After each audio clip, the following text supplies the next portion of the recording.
Men, have you ever called out a man baby? All of my housemates agreed to let our roommate's friend, Kyle, camp out in our living room, since we'd get to pay less rent. But then came the piss on the toilet, dirty cups and plates, and at one point I found a coom sock lying around. He also had this awful habit of sleeping with his fat body exposed, and he'd never put on boxers when he went to the bathroom. It got to the point where we bought him a curtain to set up for some privacy. Then we ended up having to put the curtain up for him, because he never did, and we were sick of getting flashed all the time. I personally hated the dude for many reasons, but the worst was because one day he randomly decided my dog preferred him to me. He kept trying to take her for walks without my permission. He tried to get her to sleep with him at night, which never worked out because she prefers her crate. When we had our daily training session, he'd interrupt and tell me I was doing everything wrong and insist on taking over. It was actually a bit funny when he would randomly try to prove he could handle her better. She tends to follow me around the house, so when he'd see her he'd order her to sit, stay or come over to him, which she never did even once. She tended to ignore him, and I don't really blame her since he smelt so bad. Finally rent day came. We usually pay $900 each for rent, but we told Kyle from the start he only had to pay $400 each month since he didn't have his own room and we understood he was saving up for a place. Of course, he only handed over $200. He said work was tough and he'd pay us back in payment plans to make up for it. My roommate who was in charge of the bills said it would be fine and he'd cover for him until he could pay him back. I didn't hold my breath. It only got really bad the very next week, when this dude messed up twice in very big ways. The first was when my roommate who handles the bills brought his new girlfriend over for the first time. She seemed like a nice girl and she even offered to cook dinner for all of us, which I thought was sweet. Then in came the mess of a man, drunk and shirtless, who saw the girlfriend and immediately made a dash for her. He was all up in her space, and made a lot of comments about her body. My roommate didn't seem to care, so I stepped in and told him he needed to give her some room to breathe. He shoved me in the chest and started yelling at me. He went on a rant about how I thought I was better than him because I could afford food and a car and he couldn't. He said I'd never understand the trauma he went through growing up with parents who didn't care about him, and how no one wanted to give him a good job.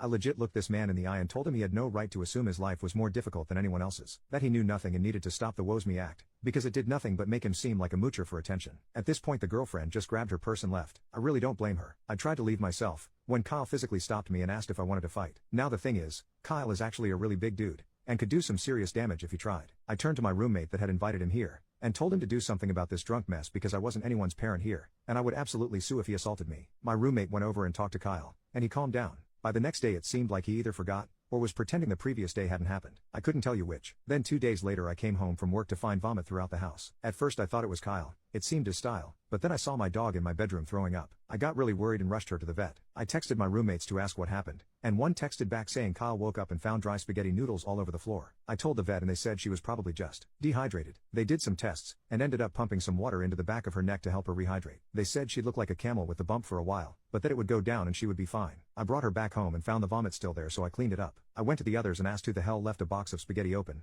where my dog could reach it. Kyle said he had left the pantry cabinet door open, but it wasn't his fault, my dog was so badly trained. I immediately knew he was full of bull. Our pantry door closes automatically, and the only way my dog could have gotten in there was if it was propped open. I said as much, and he said maybe I deserve my dog getting sick since I wasn't a good dog parent. I effing lost it. I ran forward to punch him, but was stopped by my two roommates, who told him to take a walk so they could talk to me. As soon as he left I told them I wanted him gone. He was a disgusting slob who did nothing for himself, or the house, and hadn't even paid rent. He harassed the girlfriend earlier, and now it seems like he poisoned my dog. They agreed with me that he needed to leave. My roommate who brought him here apologized about ever bringing him into our lives. We settled on him having until the end of the month to get TF out, and that he still owed us rent. My roommate in charge of the money offered to tell him, and I agreed. Only the next day, that very same roommate asked for us all to gather to talk to him, just to find out he did not stick to the plan. Apparently Kyle gave him a whole sob story, so he told him he could stay for an entire extra month after the end of this one, and he didn't have to pay any rent for past or present time he stayed here. I was so angry I burst out laughing. Like, I couldn't breathe type laughing. I told him absolutely not. The only reason I agreed to let this guy stay here was so I could have a break on rent for a while. Now, thanks to him I owe hundreds of dollars in vet fees, and gained my own kind of trauma from dealing with his sorry butt. I am not okay at all with allowing him to stay longer than ever agreed upon. Plus I'd have to pay a regular amount of rent while dealing with his bull? No, not happening. My roommate turned to the other one,